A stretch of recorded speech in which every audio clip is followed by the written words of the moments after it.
أعوذ بالله من الشيطان الرجيم بسم الله الرحمن الرحيم الصلاة والسلام على أشرف المرسلين سيدنا ومولانا محمد وعلى آله وصحبه ومن تبعهم بإحسان إلى يوم الدين رب اشرح لي صدري ويسر لي أمري واحلل عقدة من لساني يفقهوا قولي وبعد السلام عليكم ورحمة الله وبركاته. وعليكم السلام ورحمة الله تعالى وبركاته. Louange à Allah subhanahu wa ta'ala, le majestueux, l'omnipotent, l'omniscient, le sage, qui a créé et suscité parmi ses créatures des hommes dont il en a fait des modèles de vertu, d'abnégation, de détermination, afin qu'ils servent de référence et de guide pour une meilleure organisation de la société. J'atteste qu'il n'y a pas de divinité en dehors d'Allah subhanahu wa ta'ala, le connaisseur des choses cachées et des choses apparentes, à qui évidemment rien n'échappe, aussi petit soit-il, tant sur terre qu'en mer que dans les cieux. J'atteste aussi que le prophète Mohammed sallallahu alayhi wa sallam est messager d'Allah. Il a envoyé en tant que miséricorde pour toute l'humanité entière, paix et bénédiction d'Allah sur lui, sur les membres de sa famille, sur ses illustres compagnons, ainsi que sur tous ceux qui les ont crus et les ont suivis en faisant de bonnes œuvres. Chers frères et sœurs, par la grâce d'Allah subhanahu wa ta'ala, nous nous trouvons en cette télévision Tambara, où nous nous proposons, Inch'Allah, de traiter sur une thématique un peu complexe, entre guillemets, car il s'agit de la bonne gouvernance en islam. On a l'habitude souvent de dire que pour comprendre une chose, il faut connaître son contraire. Aujourd'hui, quand on parle de bonne gouvernance, on fait tout de suite allusion à ce qui se passe entre nous depuis l'avènement de la démocratie, ce système de gestion de la société qui a été imposé à nos pays. Et depuis lors, ce concept de bonne gouvernance est apparu. Et le problème, c'est que dans sa définition, gouvernance, ce n'est pas, dans en tout cas le lexique français, ce n'est pas cette signification que le dictionnaire donne. Cette signification qu'on a quand on ajoute gouvernance, bonne à gouvernance, on voit déjà ce que cela veut dire, mais en fait, il ne s'agit pas de ça dans les dictionnaires.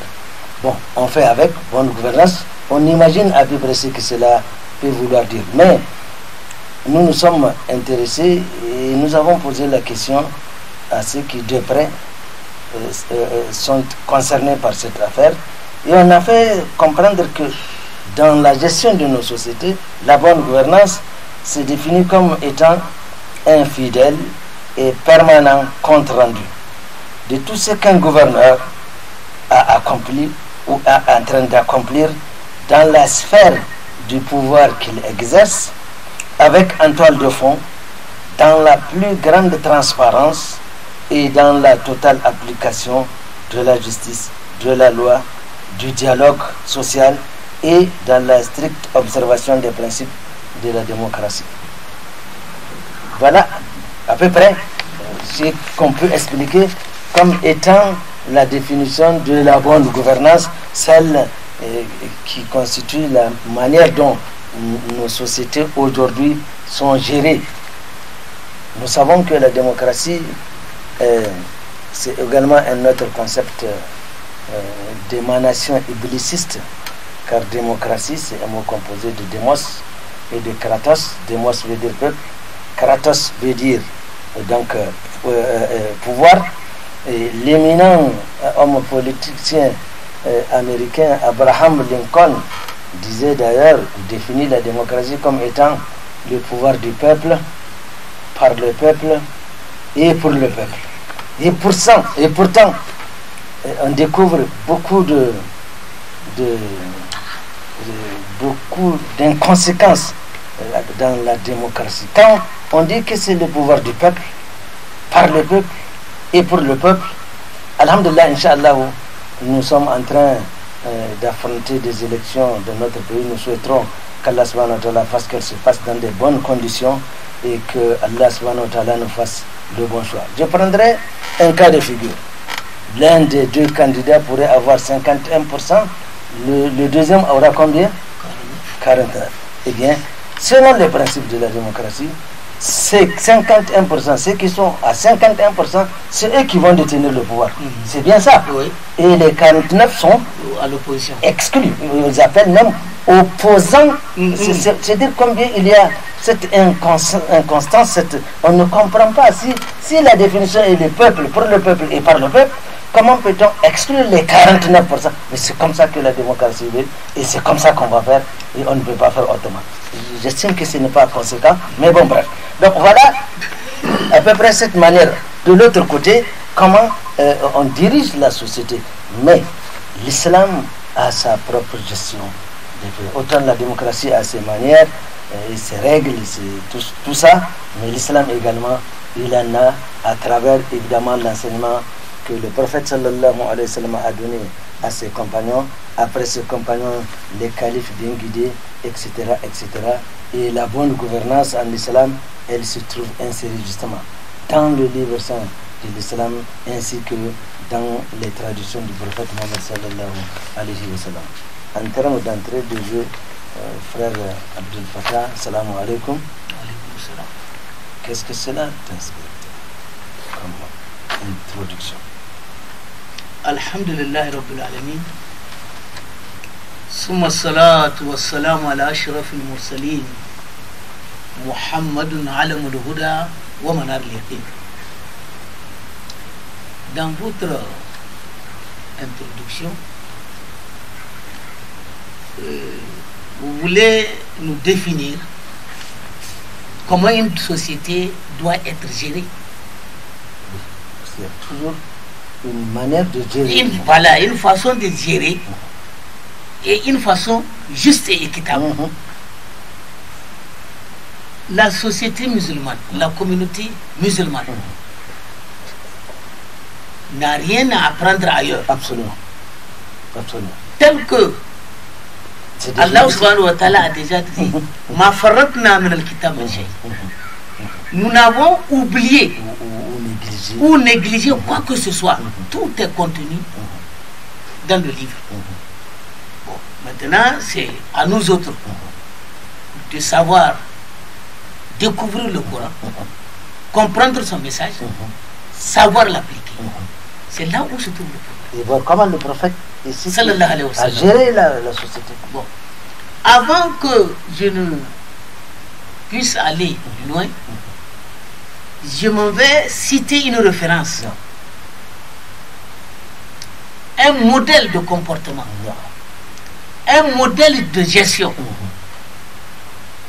Dont le messager sallallahu alayhi wa sallam a dit si toutefois vous cherchez la justice et l'équité, alors faites référence à Omar ibn al-Khattab. L'exemple type de justice et d'équité, je vous guide vers Omar.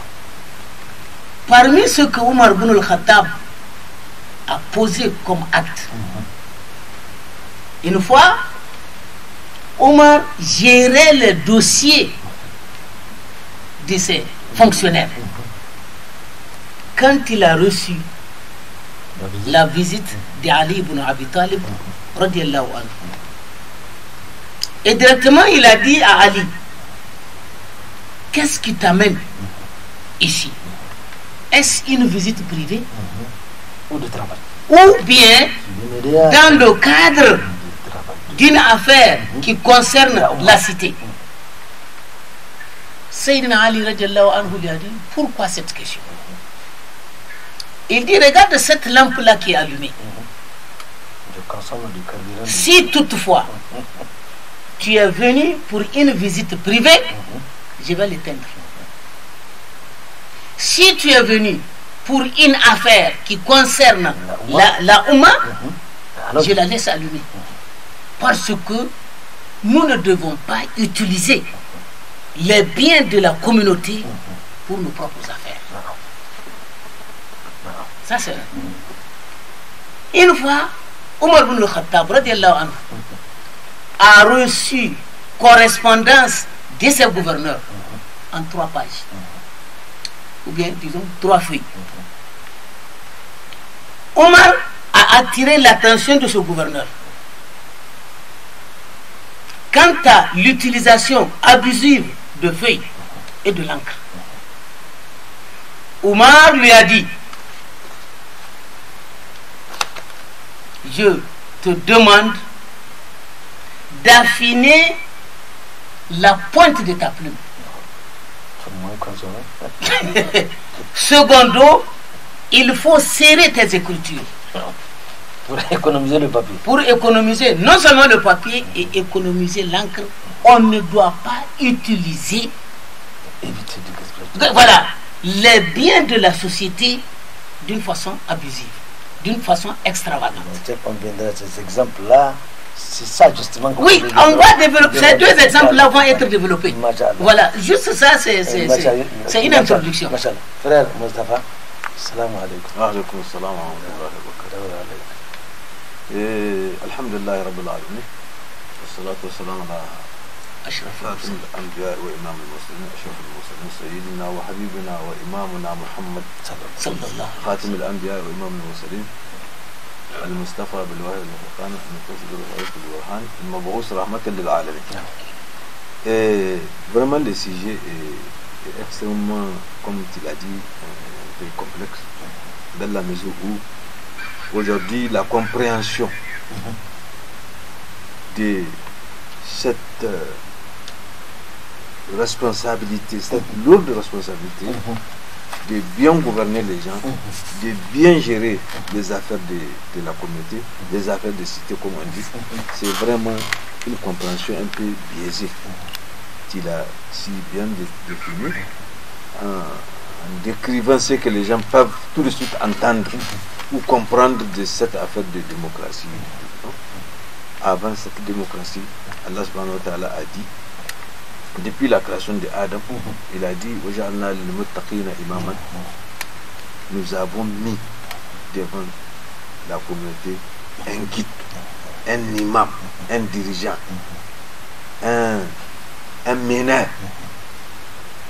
Ça, c'est pour les muttaqin, ceux qui craignent Allah, c'est-à-dire ceux qui craignent déborder, c'est-à-dire entrer dans le domaine qui ne leur appartient pas, ou bien glisser dans les affaires des autres inconséquemment. Donc Allah a mis dans chaque communauté une famille de 2 à 10 personnes, à 5 personnes. Allah a mis chaque fois un guide. C'est lui l'autorité. C'est Allah qui élit. C'est pas quelqu'un qui vient. Vous avez si bien dit ça tout à l'heure en disant que selon le concept de la démocratie, bon, de ce qu'on voit aujourd'hui, selon nos humeurs du monde d'ici-bas, si dans 100% des populations, s'il y a 51 qui se dégagent, et c'est ça le pouvoir, les autres là, c'est comme si... C'est des opposants. Oui, c'est des opposants, c'est-à-dire on ne les associe dans rien du tout. Enfin, ils s'opposent contre tout ce que les autres ont. Mais c'est presque une aile de la société qui est coupée.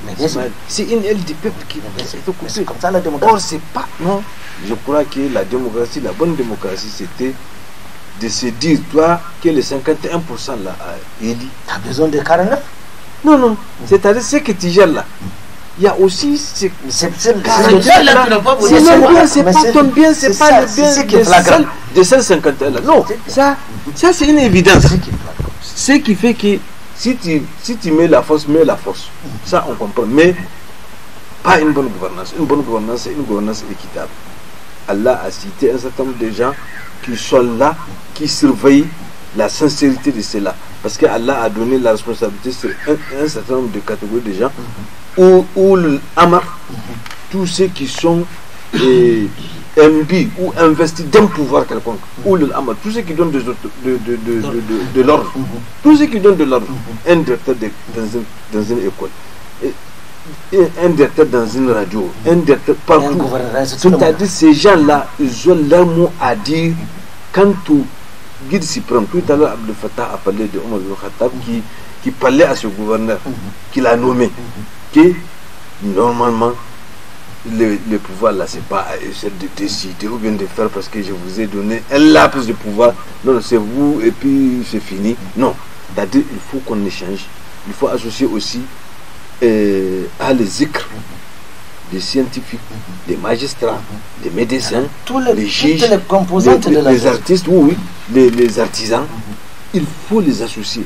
Si la question concerne, par exemple, la pandémie du moment, coronavirus, il faut associer les médecins.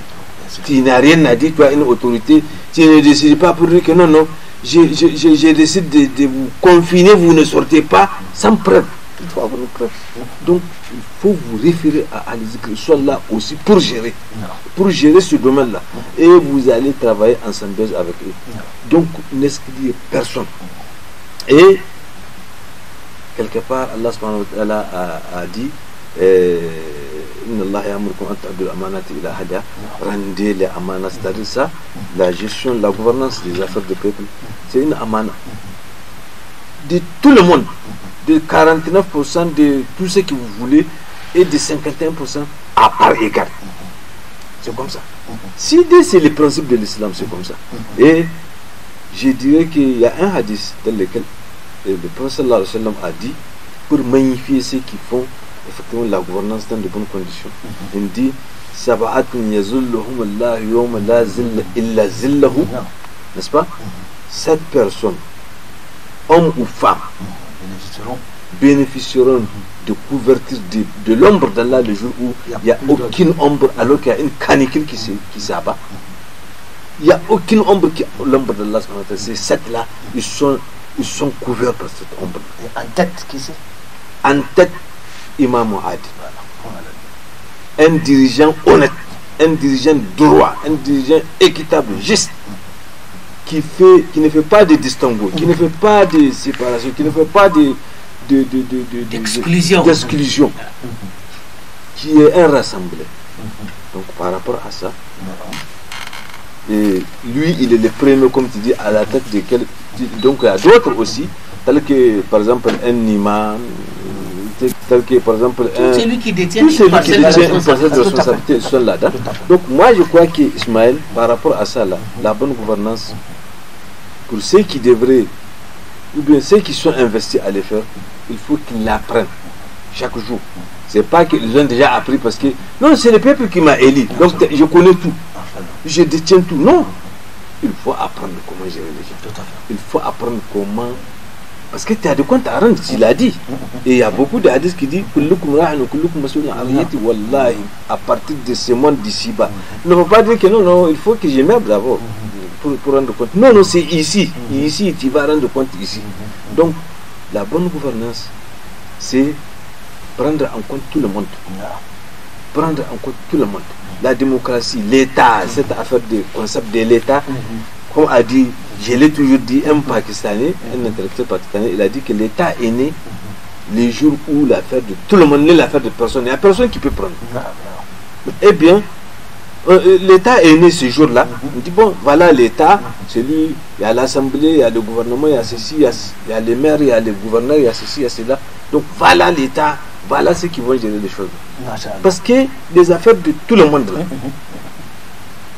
c'est l'affaire de tout le monde qui te donne le titre de bonne gouvernance ou bon gouverneur ou meilleur gouverneur. Et c'est en cela que tu vas rendre compte le jour où Allah va dire que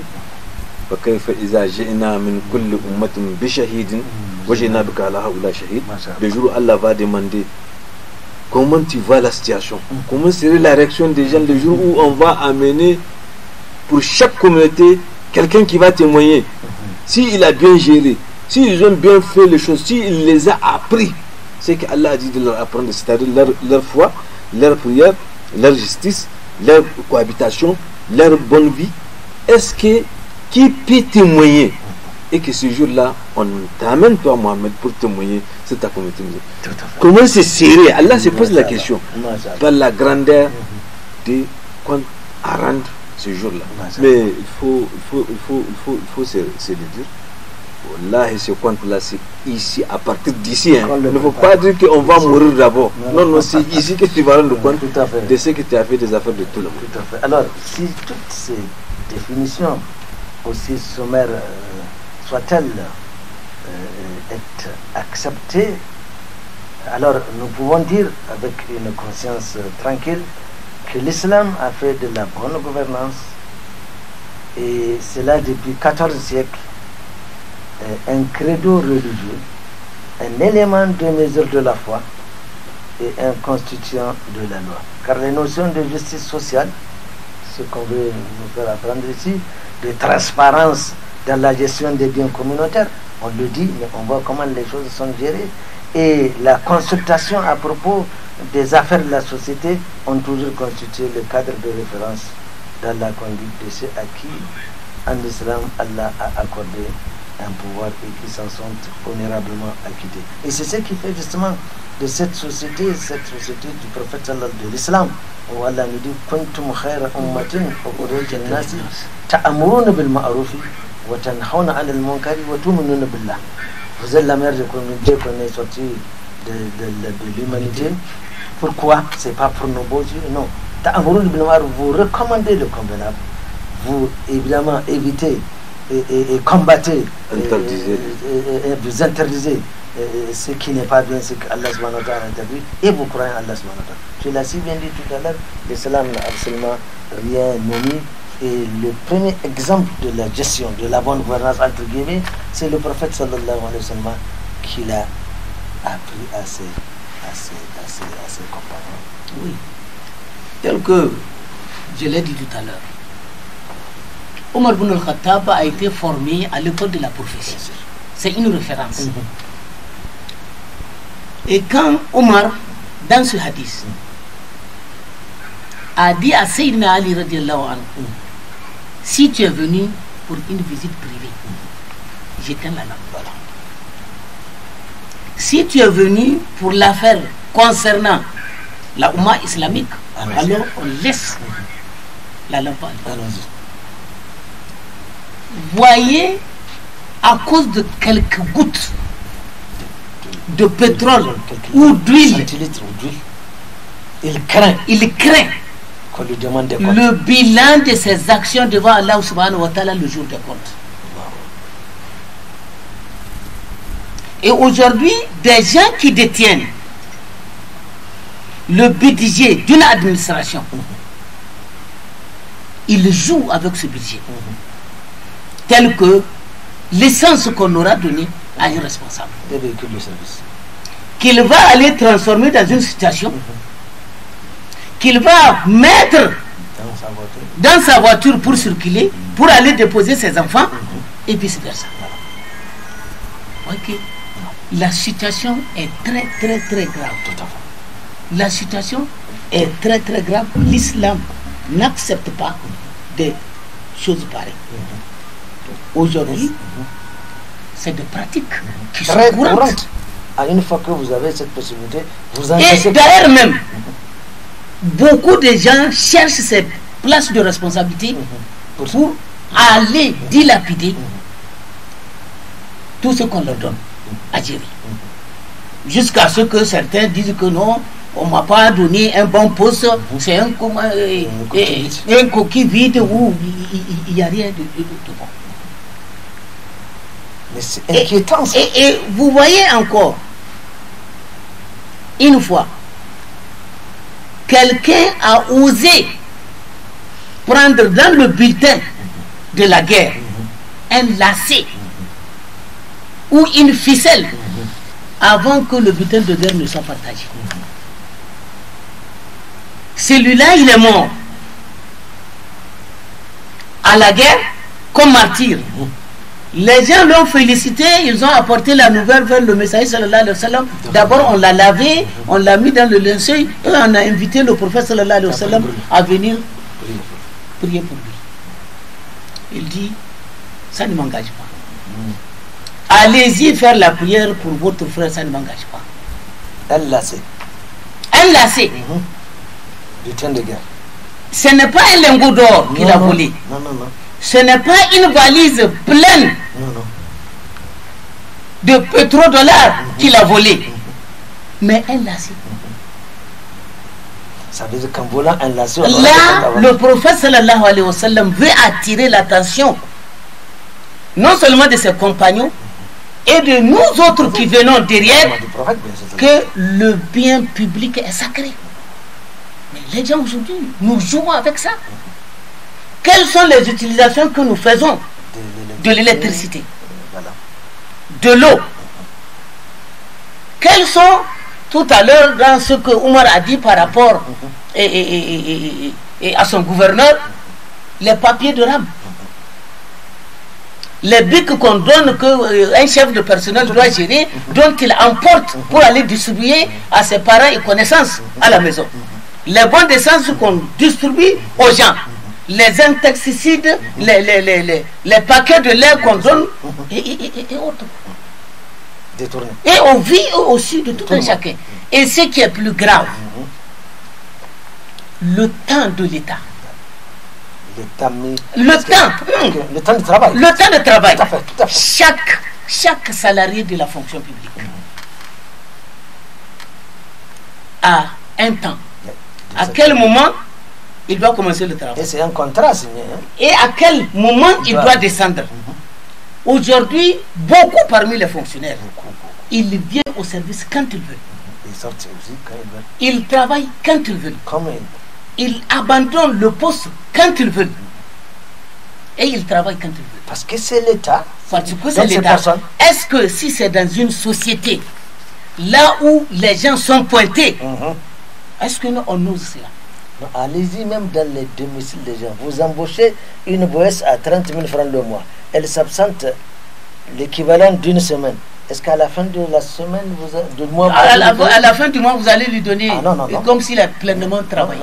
Aujourd'hui, s'il faut faire, il faut juger les choses telles que ça doit être jugé. Wallahi, beaucoup de fonctionnaires ne méritent pas leur salaire. Bien sûr. Non seulement, au lieu de la rentrée à 8 h, d'autres viennent à 9 h. Il vient à 9 h, il dit que je m'en vais casser la croûte. Dieu seul sait combien de temps il va mettre. Il casse la croûte, il cire ses chaussures, il revient au service. En revenant au service, c'est s'il veut qu'il travaille. Soit il a un journal qu'il lit, ou bien n'importe quoi, il ne travaille pas. Ou bien s'il travaille, c'est pour juste chercher des dossiers dans lesquels le gars, il lui a donné rendez-vous et que le gars va venir lui donner quelque chose. À 10 h, 11 h, encore, on va chez le boucher pour manger de la viande. On revient, en quelques instants après, on dit que bon voilà, et je dois aller chercher mes enfants. On abandonne le travail. On va aller chercher les enfants. De là-bas, on va à la maison. Arrivé à la maison, il a deux choix. Soit il reste, il faut demain, ou il revient au service. Des fois encore, c'est le matériel de l'État qu'on utilise. Tout ça, bien sûr. Oui, pourquoi?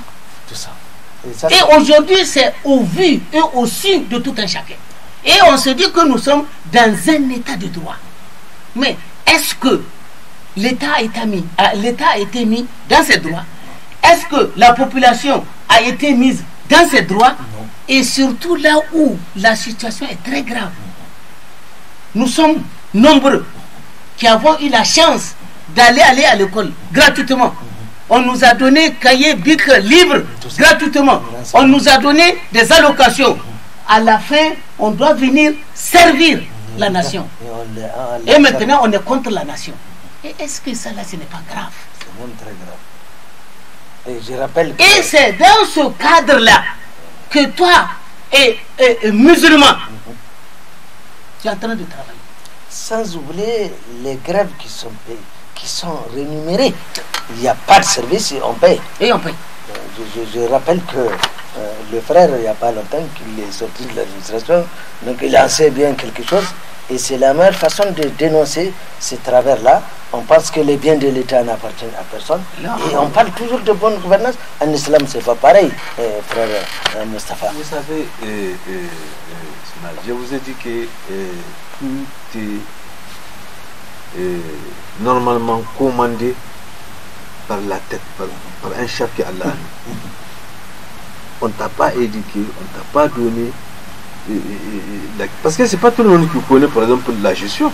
Moi j'ai pas une carrière de gestionnaire, je ne peux pas gérer tout de suite, mais c'est lui qui a le pouvoir central, c'est à lui d'organiser les gens, de dire que voilà, et tu devrais veiller, parce que les laisser aller, certains laisser aller là, c'est parce que les gens ont eu le temps de le faire. Oui, ils ont eu la faille pour le faire. Or, il a toujours dit, il a toujours rappelé à Fatah, Omar ibn Khattab, il circule dans la ville la nuit, des choses pour entendre, pour voir. Qu'est-ce qui se passe? Oui, est-ce que les gens font bien les instructions? Est-ce que les gens font bien par rapport à leur engagement? Tout à l'heure, il a reproché à ces gouverneurs qu'il a nommés lui-même d'utiliser le papier et demain, s'il échange, il amène d'autres là, est-ce que ces autres-là vont faire la même chose? Non. Dis-moi non. Est-ce que ces autres-là vont laisser à ce que les gens voient encore la même habitude, la même gestion?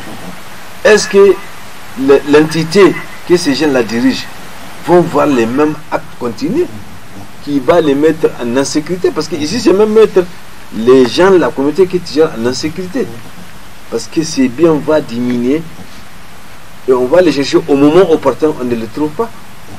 Donc c'est pourquoi je dis que la responsabilité des chefs suprêmes, elle est grande. Elle est grande. Il est un éducateur, il est un juge, pardon, il est un magistrat, c'est à lui de voir tout et de reprocher les gens, de les noter de la plus belle manière. Je crois que c'est pourquoi Allah a dit que l'homme pensait qu'on va les laisser sans règle de conduite, Bien sûr que non. C'est pourquoi Allah a mis dans chaque chose une règle de conduite. Par rapport à telle chose là, voilà les règles à suivre. Tu sors de ça là, tu es en faute, tu auras non seulement de compte à rendre à Allah, mais tu seras puni selon les choses.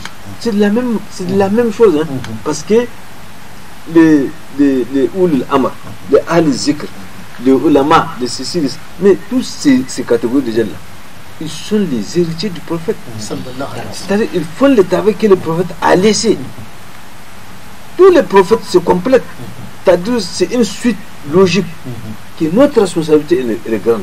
C'est pas pour Madame seulement, c'est pas pour les magistrats seulement, c'est pour tout le monde, tous ceux qui connaissent un laps de choses là qui va dans l'intérêt d'une communauté, d'un groupe de gens, et bien il est une autorité quelque part, il est responsable, il a des comptes à rendre. Donc par rapport à ça là, il devrait apporter sa contribution dans la bonne gestion de la cité, vraiment dans l'orientation des gens. C'est pourquoi Allah a dit que il s'adresse à nous-mêmes, des intellectuels comme des non-intellectuels. On n'est pas laissé comme ça, hein, comme les Hausa disent entre guillemets, karazibi. Non. Non, il y a des règles. Tout à fait. Tu ne peux pas prendre quelque chose que tu sais pertinemment que tu ne peux pas l'amener. Tu ne peux pas avoir une responsabilité de la part du peuple même, comme on le dit, c'est le peuple qui m'a monté. Et jouer avec ça, c'est comme si bon. Non, je crois que on a des choses à apprendre dans nos livres, dans nos cultures, dans nos traditions, dans nos religions. C'est-à-dire qu'il faut fouiller et il faut, parce que tu ne peux pas demander à quelqu'un de compte alors que tu n'as pas enseigné ce qu'il devrait faire. C'est Allah qui parle. Allah a dit que nous ne sommes pas comptables, ni jugés, ni punis de nos actes que nous posons, de bons ou de mauvais, jusqu'à ce que nous recevons un envoyé, un messager qui va nous dire ce que vous faites là. Si vous faites ça de la part de la foi, voilà ce que la foi a dit. Si vous faites ça par rapport à la constitution, par rapport à la loi de commun des Nigériens, et bien voilà ce que le code pénal a dit, voilà ce que la constitution a dit. À partir de ce moment-là, on va compter, on va vous dire que il connaît, il a omis, il connaît, il a fauté. C'est comme ça. Alors que tout cela, on les laisse derrière nous et on ne voit que. Et chacun agit selon sa passion. Selon sa passion. Alors, selon sa passion. Donc nous voyons qu'on ne peut pas agir selon sa passion. Parce que nous sommes aujourd'hui la difficulté que nous, musulmans, croyants, craignant le compte que nous aurons à rendre. Aujourd'hui, nous sommes entre presque deux feux. d'un côté, il y a l'islam qui nous fait obligation de respecter, parce qu'en islam, contrairement dans le système de la démocratie, le pouvoir appartient à Allah subhanahu wa ta'ala. Nous voyons dans la définition de la démocratie un déni de pouvoir par le peuple, pour le peuple, du peuple, par le peuple et pour le... Donc là-dedans, on dénie à Allah subhanahu wa ta'ala le pouvoir dans la démocratie. Mais en islam, le pouvoir appartient à Allah subhanahu wa ta'ala, qui s'est appelé d'ailleurs Malikul Mulk, tout le mulk man tasha. Il s'est également appelé le détenteur du pouvoir absolu, Malik Yawm Din, le jour où il va rendre compte, etc. Innal hukma illa lillah. Donc de ce côté, nous voyons que c'est Allah. Donc le croyant a l'obligation de tenir compte de ce que l'islam exige de lui, s'il tient à son à son au-delà. Donc, dans cette difficulté qu'on nous a imposée, c'est pas parce que c'est la démocratie, c'est pas parce qu'il faudrait que les politiciens le comprennent. Ils sont d'abord musulmans avant d'être politiciens démocrates. Donc il ne faudrait pas que cette idée de la démocratie les fasse oublier qu'ils sont musulmans, car Allah va toujours demander des comptes sur tout ce que nous avons accompli ici. C'est pas parce que j'ai le pouvoir, on me nomme gouverneur ou un tel que je me crois libre de faire ou de dire ce que je veux. Non, au contraire, j'aurai un sanglant compte à rendre dans l'au-delà, quelle que soit ma situation. Le jour où ce n'est pas mon parti, ce n'est pas mon syndicat qui viendra me défendre. Le jour où j'ai posé des actes, c'est à moi de les répondre. Il faudrait que le musulman le comprenne. Voilà, tel que on est en train de le dire. Maintenant, ce n'est pas une affaire d'homme politique. Non. Mais c'est une affaire de responsabilité du croyant. Non. Voilà, tout à fait. Tout à fait. Parce que et M. Moustapha a sorti le verset qui nous dit que bon, voilà, Dieu ne nous a pas créés en vain. Il faut que nous allons recevoir des ordres. Nous allons recevoir des interdictions. Et c'est ainsi que on reconnaîtra à chacun ses efforts pour être récompensé. Et c'est ainsi que celui qui a déconné aussi sera châtié. Donc ça, ça ne concerne pas les hommes politiques, mais ça concerne tous les musulmans. Tous ceux qui croient au Coran, qui croient en Dieu, c'est leur affaire. Absolument. Voilà. Voyez Omar ibn al-Khattab, je vais revenir toujours chez Omar. En nommant le gouverneur, il a dit: je vous nomme pour servir la population et non pas pour vous servir vous-même. C'est qu'on est en train de se reprocher, on entend de temps. Ça, c'est tout à fait. Voyez ce que d'autres font à l'Assemblée. Ils défendent uniquement leur intérêt, pas l'intérêt du peuple. Et la situation, elle est très grave. Omar ibn al-Khattab radiallahu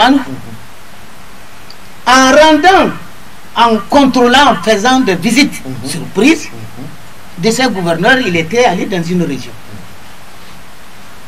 Le gouverneur a préparé un mets très succulent pour lui amener. À son honneur. Il a ouvert, il a goûté. Et il a demandé au gouverneur: ce plat que tu m'as amené, est-ce que tous tes administrés mangent la même chose que ça là? Il a dit non, non. C'est un plat spécial que je t'ai fait pour t'honorer parce que tu es Amir al-Mouminin. Amir al-Mouminin. Il dit: si la population ne mange pas la même chose, alors prends ton plat, je ne veux pas. Ça, c'est un exemple de... Aujourd'hui, les gens sont nommés pour servir ceux qui les ont nommés. Se servir avec eux-mêmes. Mais alors, pour maintenant obéir uniquement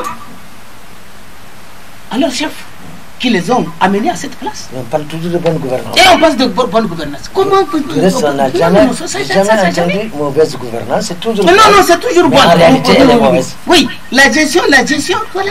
Chacun de nous va répondre devant Dieu. Ça, il ne faut pas se faire des idées, dire que bon, voilà, ici, de toutes les façons, c'est la loi du blanc ou quoi. Non. Ta sortie me rappelle celle du premier calife Abou Bakr qui, tous les matins, d'abord lorsqu'on l'a nommé, il a refusé. Et le lendemain, on le voit, il va au marché. Mais où vas-tu? Non, je vais m'occuper de ma famille. J'arrive. Tout à fait. Omar, une fois en nommant c'est gouverneur, il dit que bon voilà, je te nomme gouverneur. Tu dois éviter de verser le sang de tes administrés. Tu dois défendre leur intégrité, leur honneur. Et tu dois appliquer la justice entre tes administrés et leur guider la prière. Tout à fait. Et il dit, voilà encore d'autres conditions que je vais te fixer. Tu ne dois pas manger un plat exceptionnel. Non. Il faut éviter de porter des habits très chers. Il faut éviter les gros moyens de locomotion. Non. Et tu dois laisser ta porte largement ouverte pour tout celui qui veut venir te voir. Voilà un exemple de gouvernement. Est-ce que c'est de cette façon que nous sommes gérés? Alors, si tu permets, Abou Bakr aussi, voilà.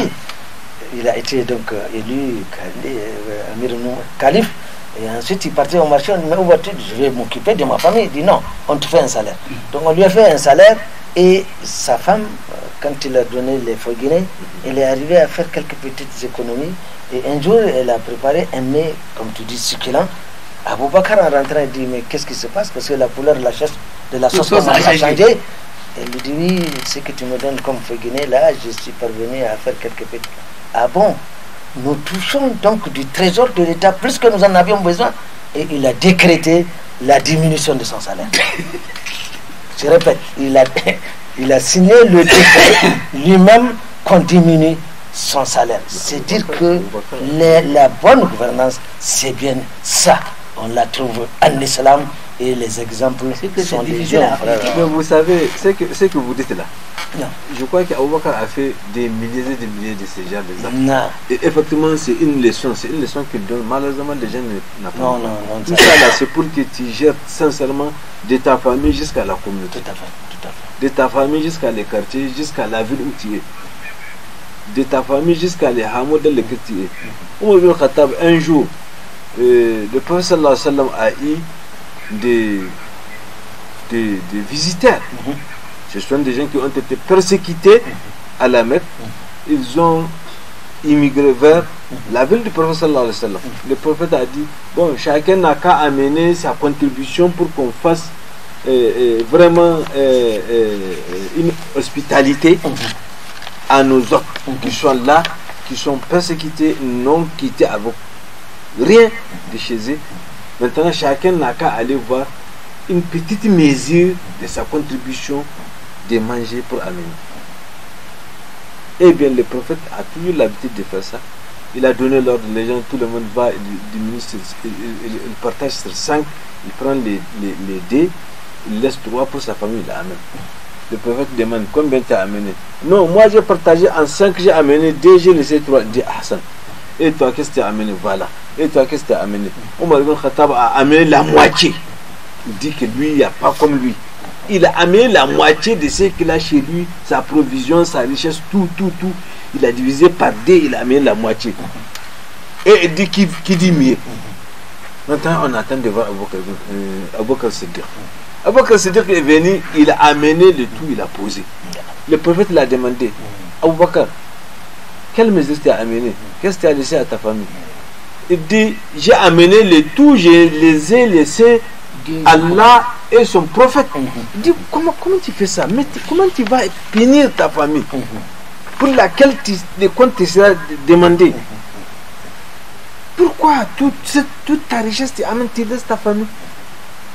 Il dit, non, ya Rasulullah, c'est pas par ton canal que Allah nous a dit ma indakum yanfidu ma indallahi baqi. C'est pas par ton canal que Allah nous a dit tout ce que vous avez Et dans cette vie-là, il va tarir, il va finir. Mais ce qui est chez Allah là va rester. Moi, j'ai le goût. J'ai envie de ce qui est chez Allah là. Ça là, je l'ai vu déjà. Et c'est avec moi. J'attends ce qui est chez Allah là comme récompense. Imaginez toute sa richesse, toute sa provision. Et il a justifié cela par un verset. Et le prophète, au lieu de le conseiller un peu fâché, il a dit Hassan Taïa Abou Bakr. Parce qu'il lui a amené une illustration. Une illustration sans discussion. Donc il n'y a pas de chose. Donc c'est pourquoi, quand on est à un certain niveau, il faut qu'on se dise que toute notre vie appartient à cette communauté-là, à la famille. Oui, à la famille. Parce que le pouvoir, la gouvernance, on ne la ramasse pas comme ça. On la mérite. On la mérite. Et tout à l'heure, on a parlé de tu laisses la population ou bien les gens dont il y a la gestion faire ce qui prend leur sang. C'est ça les déus. Tous ceux qui font ça, ce sont des déus. Et le prophète sallallahu alayhi wa sallam, qu'est-ce qu'il a dit?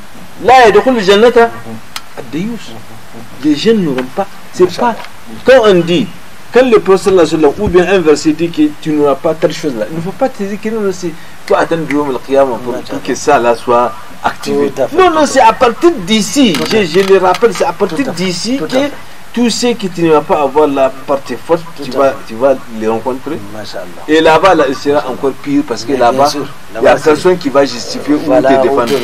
Oui, c'est vrai. Et en matière aussi de bonne gouvernance, on se rappelle que le prophète sallallahu alayhi wa sallam était en colère lorsqu'on lui proposait le cas d'une femme qui a volé, qui a manifestement volé et qu'on veut qu'il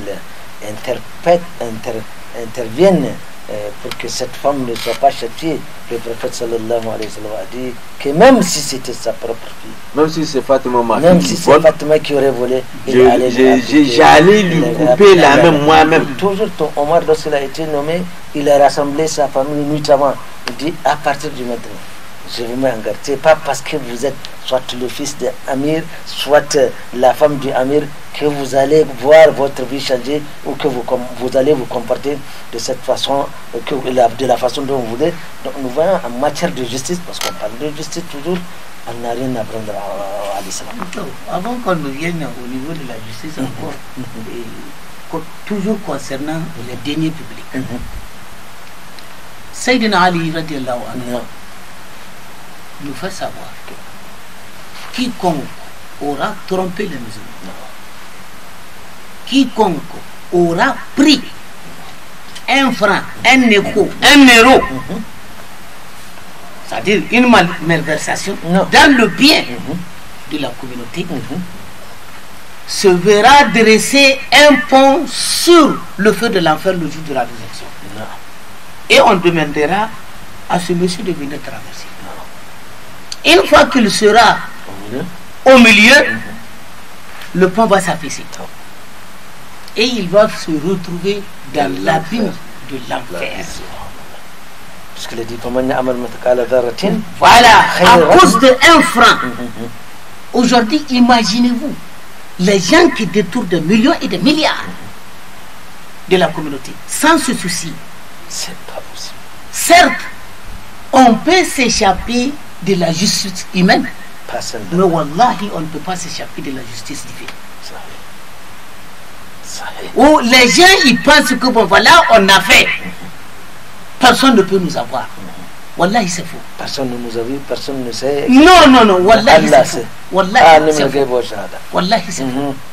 C'est ainsi que ceux-là qui, en privé, font ce qu'ils veulent. Le prophète sallallahu alayhi wa sallam une fois a dit à ses compagnons, il y a des gens qui vont venir le jour de la résurrection avec des bienfaits grands, très importants, comme des chaînes de montagne. Mais c'est des bienfaits qui n'ont aucune valeur aux yeux d'Allah subhanahu wa ta'ala. Sauban a demandé au messager sallallahu alayhi wa sallam, décris-nous ces gens-là afin que nous ne soyons pas parmi et par ignorance. Le prophète a dit, sallallahu alayhi wa sallam, c'est vos frères, c'est vos fils qui sont sortis de vos entrailles. Ils prient comme vous, ils jeûnent comme vous, ils font les prières nocturnes comme vous. Mais chaque fois qu'ils se retrouvent en privé, tout ce qu'Allah subhanahu wa ta'ala a interdit, ils se le permettent.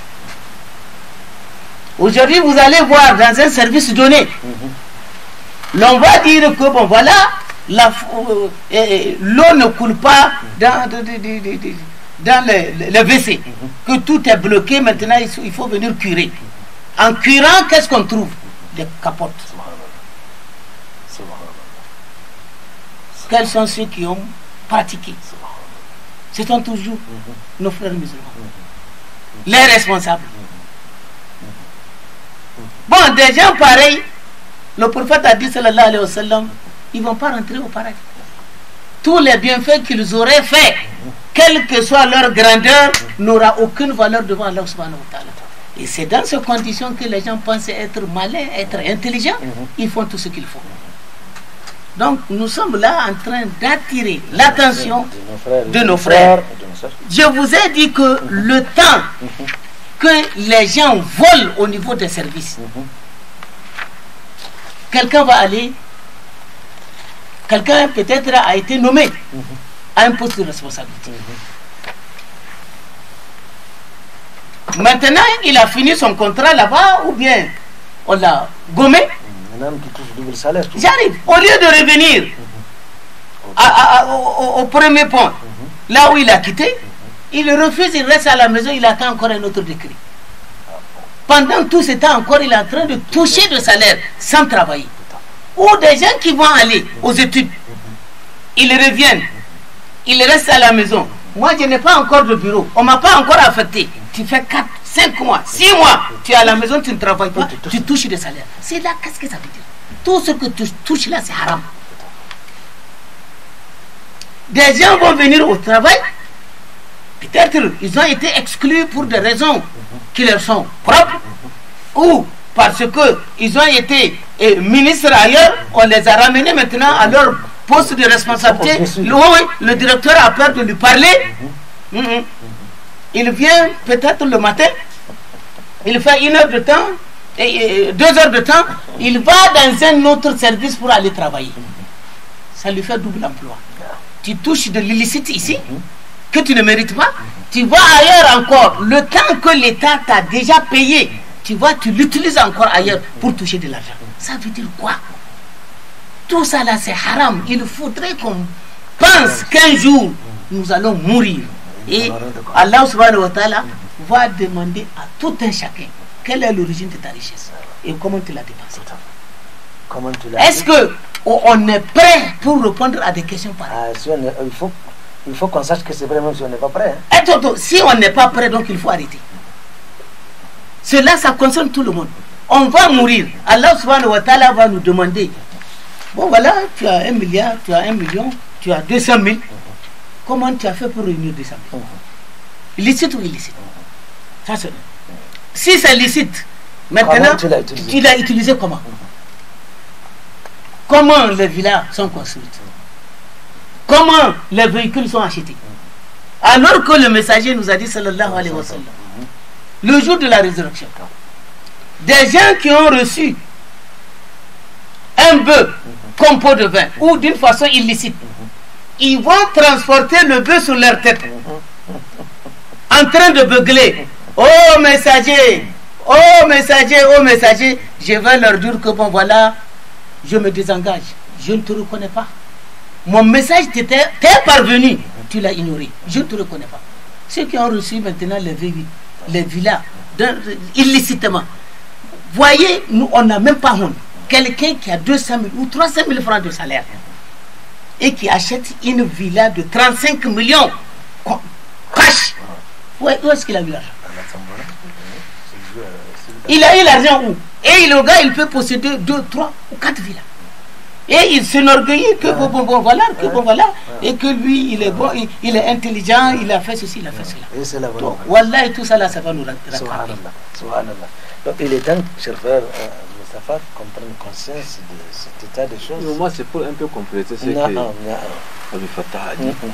On a 6 minutes. En évoquant le poseur de ces actes, et comme responsable, c'est pratiquement que c'est le bien d'autrui qu'il a en gestion, qu'il entend des choses là. Il faut que les gens sachent, c'est toute la chaîne. C'est toute la chaîne qui est comme ça, parce que tu l'as instruit sur ça, ou bien ta vie, toi le chef suprême, tu as nommé un gouverneur, ta vie fait, ou bien tu l'as dit, fais les choses, mais il ne faut pas oublier le système. C'est toute la chaîne qui est concernée par toutes les punitions. L'acte que les gens posent, en tout cas islamiquement parlant, c'est toute la chaîne qui est concernée par rapport à ça. C'est pourquoi je crois que Allah ne nous a pas donné l'intelligence pour rien. Allah n'a pas responsabilisé ceux qui sont doués d'intelligence. Nous avons conçu l'homme de deux faces, de deux prédispositions. On a indiqué 2 voies. Oui, c'est à lui de savoir laquelle il va prendre. Justement, si tu prends celle-là, eh bien, c'est ça qui dit. Maintenant, je crois que nous sommes armés de savoir il n'est pas permis, il n'est pas autorisé à ceux qui sont doués d'une petite intelligence de faire ce que Abdel Fattah vient de décrire. Parce que c'est parce que tu as quelque chose. Pourquoi on n'a pas pris un nomade, un paysan là-bas dans sa bourse là pour l'amener pour dire que bon, écoute, tu nous gères cette direction là, tu nous gères cette école. Non, c'est parce que tu es doué de quelque chose. C'est parce que tu es doué de quelque chose. Alors si on est doué de quelque chose, on a de comptes à rendre effectivement, et que c'est toute la chaîne qui est concernée. Non. Parce que qui peut arrêter ces gens-là? C'est celui qui les a nommés. Et lui qui peut l'arrêter, c'est Allah subhanahu wa ta'ala. Donc c'est pourquoi je suis d'accord avec Il reste 5 minutes. Tout le pouvoir est à Allah subhanahu wa ta'ala, et que les gens se désillusionnent par rapport aux actes qu'ils posent, qu'ils pensent qu'ils les posent librement. Tout à fait. Non, ils seront demandés. Alors dans ce concept de bonne gouvernance, on parle tout souvent aussi de consultation. Il faut consulter. Or, nous savons que la consultation en islam est tellement importante que tout un chapitre en a été consacré, n'est-ce pas? Surat al-Shura, où là, Allah subhanahu wa ta'ala invite son prophète en lui donnant des conseils, afin que le prophète Mohammed sallallahu alayhi wa sallam consulte les gens à chaque fois qu'il y a une décision à prendre. ولو كنت فظا غليظ القلب لانفضوا من حولك فاعف عنهم واستغفر لهم وشاورهم في الامر واذا عزمت فتوكل. Donc nous voyons que l'islam n'a pas la véritable bonne gouvernance, nous la retrouvons partout en islam. Alors qu'en islam, donc, en tant que croyants, nous devons nous inspirer de cela et non nous laisser aller dans la passion qui finalement ne sera pas tant. Vous voyez, bon, il y a des services. Du jour où on a nommé le responsable jusqu'à son départ, il ne tient même pas de réunion. Il y a des services pareils. Alors que pour la bonne marche du service, il faut tenir des réunions, faire le bilan du travail. Dans le cas d'espèce, les 51% doivent consulter les 49 s'il s'agit d'une décision. Mais non, si j'arrive dans un service donné, ne devrait même pas être séparé. C'est-à-dire que tel qu'on nous demande d'appliquer la démocratie là, voilà. Ceux qui sont au pouvoir seulement qu'on nomme. Et bien sûr, ils sont partis de 51. Les autres des fois ils sont exclus, quelles que soient leurs compétences. Tout à fait. Et c'est grave ça. Parce que seulement leur faute, c'est d'être opposants. Oui, on les a nommés opposants. Alors il y a des compétences qu'on écarte. Beaucoup même. Et cela crée des frustrations. Cela crée des frustrations. Des fois, on nomme des incapables. Des fois, c'est le médiocre auquel on confie les choses. On est en train de vivre, c'est des choses qui sont là, que les gens connaissent. Oui, c'est ce que la démocratie dit. Mais non, il faut qu'on revienne à nous-mêmes. Il faut qu'on sache Ou c'est les partis qui vont exiger à tel endroit-là, il nous faut un tel, même s'il n'a pas la compétence. Vous refusez de faire ce que les responsables... Oui, ce principe-là, la prochaine fois, on vous met à l'écart. Vous voyez? C'est nous-mêmes qui sommes à l'origine de nos problèmes. Mais bien sûr. Voilà. Mais parce que et après, on va dire que non, c'est tel pays qui nous ont demandé d'agir. Non. Chacun, nous avons nos raisons. Nous avons nos façons de penser. Nous savons ce que nous voulons. Nous savons le but que nous voudrons atteindre. Mais pourquoi quelqu'un va nous dire que bon, voilà, faites ceci ou faites cela? Alors, nous pensons qu'il est pratiquement l'heure. Donc, en termes de rappel, l'islam, on n'apprend pas à l'islam la bonne gouvernance. La véritable bonne gouvernance, elle relève de la crainte d'Allah subhanahu wa ta'ala.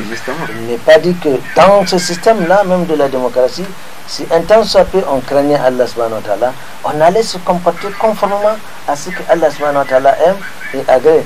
Parce que lui-même, il a fait, Allah dans le Coran a fait l'éloge de ces gens pieux. Quand il dit Allazina ummakkanahum fil ardi aqamu salata wa atu zakata wa amru bil ma'ruf wa nahy anil munkar walillahi aqibatul umur. Ce sont ceux-là, quand ils sont au pouvoir, cela ne leur donne pas des idées au point où ils n'ont pas le temps de prier, ils ne s'acquittent pas de la zakat. Non, ceux-là dont Allah subhanahu wa ta'ala fait allusion ici, ils s'acquittent de la zakat, ils observent la prière et ils recommandent ce qui est bien. Tout le problème est là. Amr bil ma'ruf wa nahy anil munkar. Et le bien, il est connu de tout le monde, le mal également est connu de tout le monde. Vous voyez, j'ai fait référence à un président que tout le monde connaît, dont je ne voudrais pas citer le nom. Il a refusé à sa famille d'occuper le palais présidentiel. Il dit que c'est lui qui a été élu. C'est lui le président. C'est lui seul qui va au palais.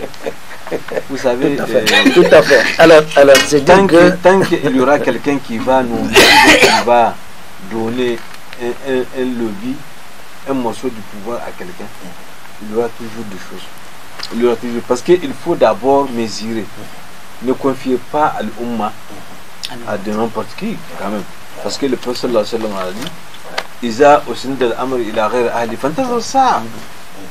Si vous confiez une question, une affaire, quelque chose à celui qui ne mérite pas ça, qui n'a pas la compétence, et bien donne-lui un temps, il va chavirer tout de suite. On a l'habitude de donner la place à celui. Mais justement, c'est qu'il faut à la place qu'il faut. Mais ce n'est malheureusement pas le cas. Le monsieur qui est allé voir le prophète sallallahu alayhi wa sallam, il dit confirme-moi, il impose des responsabilités. Laisse, ok, d'accord. Dans d'autres pays, j'ai fini très rapidement, dans d'autres pays, les grands pays islamiques, tels que Pakistan, Iran, tout ce que vous voulez, actuellement, quand on te nomme DG d'une société comme Nigeria, comme chose là, automatiquement il y a un décret spirituel qui te nomme l'imam de la mosquée de ton quartier. Tu es l'imam, il n'y a pas une même chose. Pourquoi? Parce que c'est la gestion. On veut toujours te responsabiliser. Voilà. Quand on te nomme au conseil des ministres, DG de la société Intel, on te nomme directement recteur ou l'imam de la mosquée de ton quartier ou de la zone de ta société. Oui. Parce que tu devrais veiller sur ça. Et c'est ça l'imam.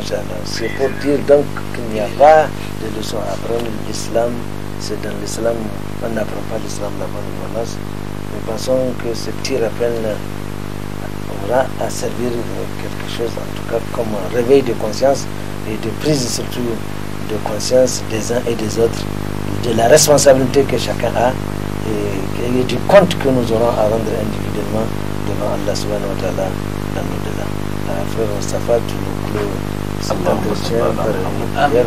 اللهم صل على محمد اللهم انفعنا بما قرأناه اللهم انفعنا بما ناقشناه بما ناقشناه وبارك فيه يا رب العالمين وبارك في النيجر دولتنا يا رسول الله يا رب العالمين يا رب العالمين برحمة سيدنا محمد صلى الله عليه وسلم بكافة الأنبياء والمرسلين لا إله إلا أنت لا إله إلا أنت أنت الذي أمرتنا أن ندعوك بأسمائك الحسنى ندعوك بأسمائك الحسنى ندعوك بالسلم والحلم والغنى يا ذي الجلال والإكرام لا إله إلا كل شيء لا واحد لا إله إلا أنت لقد جاءكم رسول من أنفسكم عزيز على ما أنتم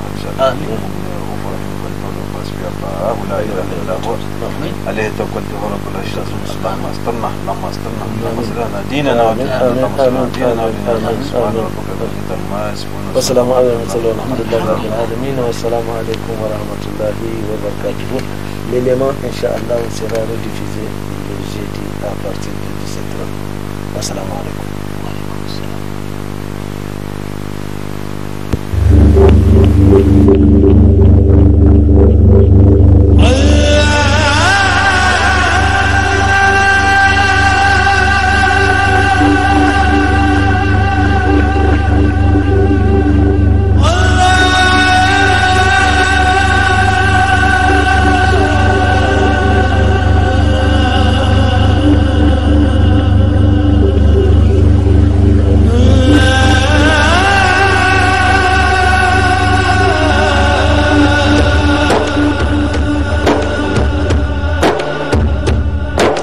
Allah Allah Allah Allah Allah Allah Allah